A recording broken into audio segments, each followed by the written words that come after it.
Ayan mga kalingap at mga kasama, mapagpalang araw sa ating lahat. Yan, welcome back po sa ating YouTube channel. Yan, araw ng linggo. Yan, araw ng pahinga. Ipapakita ko po sa inyo si Saul mamaya.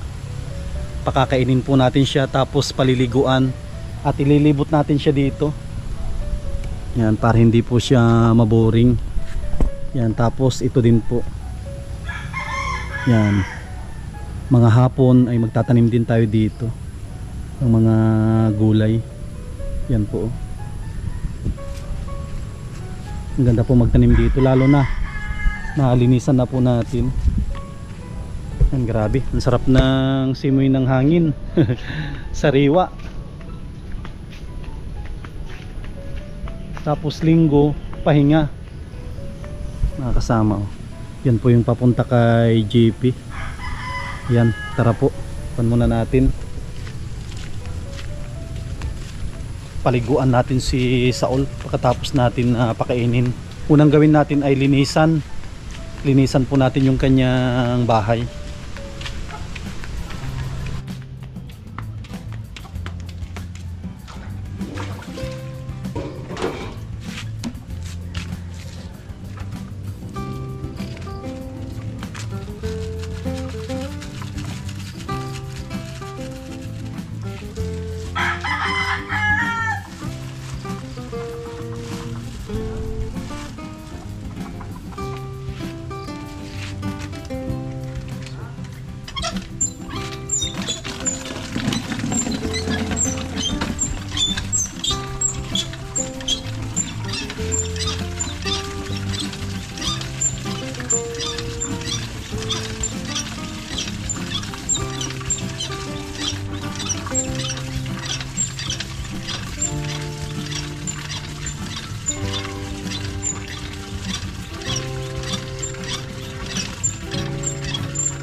Yan mga kasama, katapos natin na napaliguan si Saul, igagala natin siya. Ayan. Gala natin.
Ayan mga kasama, bali binilihan natin si Saul ng kanyang bago na na tali.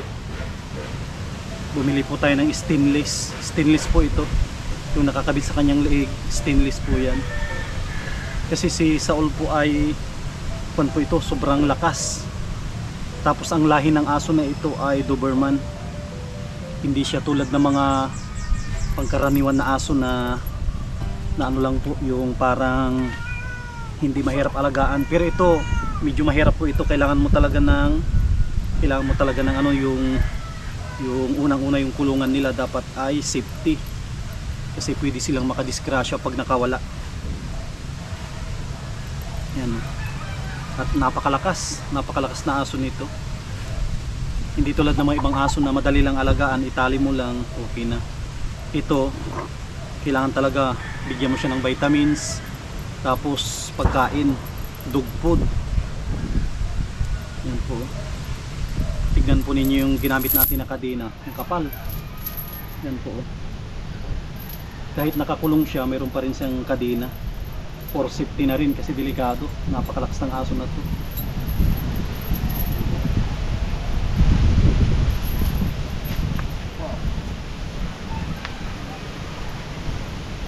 Meron siyang isang tali pa doon, yung training leash niya, hindi ko kinabit.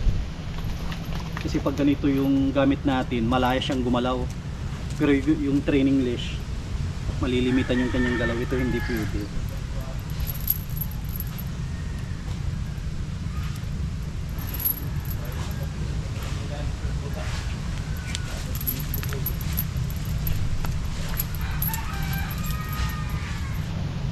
Saul.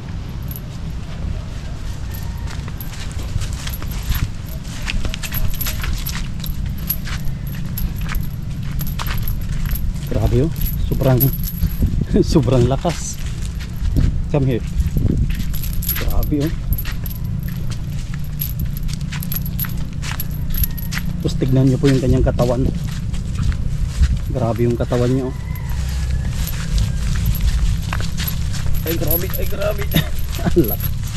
Tignan po rin kung gaano yun humila oh. Ang katawan po nila ay slim. Slim yung katawan nila, pero sa parting dibdib dyan po yung malaki nila. Dito banda, pag nakatayo yan, ang pinakamalaki niya dito sa may parting dibdib.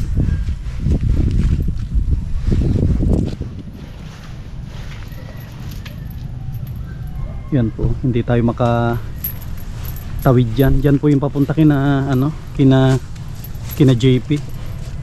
Yung lugar na yan papunta yan kina JP.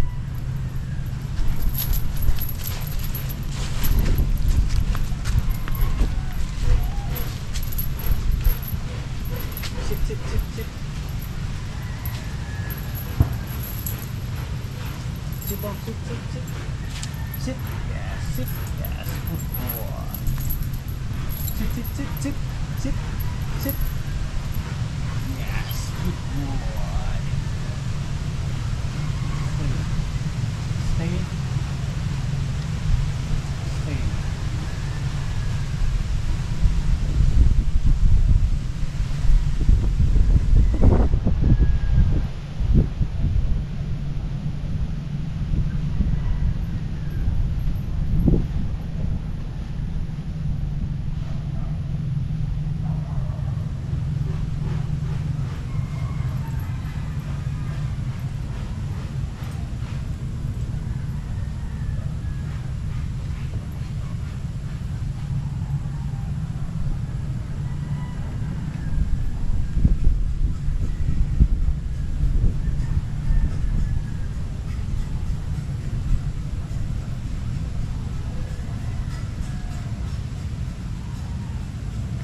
Yan mga kasama, subukan natin si Saul kung gusto niyang lumusong sa tubig. Subukan natin kung hindi siya takot sa tubig na lumusong.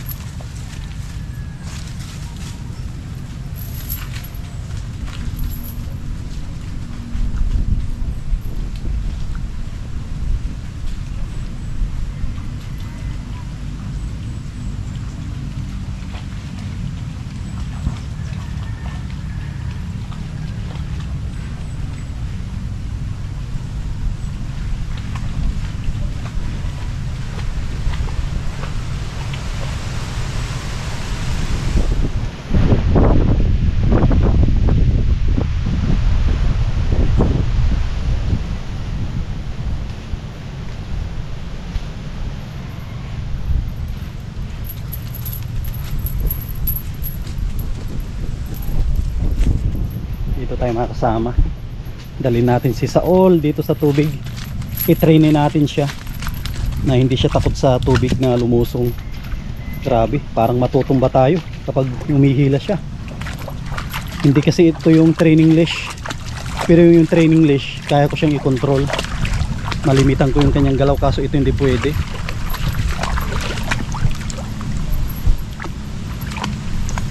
Ito po yung papunta kina JP. Kami ba?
mga kasama, si Saul hindi siya takot sa tubig.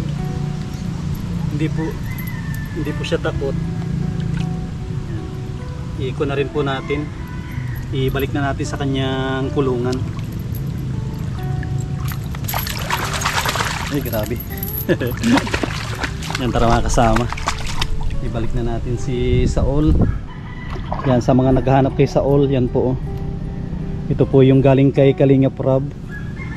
Yan po. Yan. Pag napanood ni Kalingap Rob to, sigurado matutuwa siya. At yung kanyang dating alaga ay andito pa rin, malusog. Tapos syempre alagang-alaga natin ito sa pagkain, sa vitamins. Yun po yung importante sa kanya. Yan po. At pangtanggal na rin natin ng stress pag si Saul ay naigagala natin tapos pinapakain natin, nakakatuwa. Yan, maraming salamat sa mga nanood. Yan, minamahal po natin mga viewers. Yan, mga sponsor po natin. Yan, update po natin kay Saul sa mga nakakamiss sa kanya. O Saul, paalam ka na. Ito, Saul. O, paalam ka na sa mga viewers natin, mga nagmamahal sa'yo, mga dog lover na kagaya ko. Saul, oh, Saul. Yan, paalam ka na. Yan, maraming salamat mga kalingap, mga kasama. God bless. At mabuhay po tayong lahat.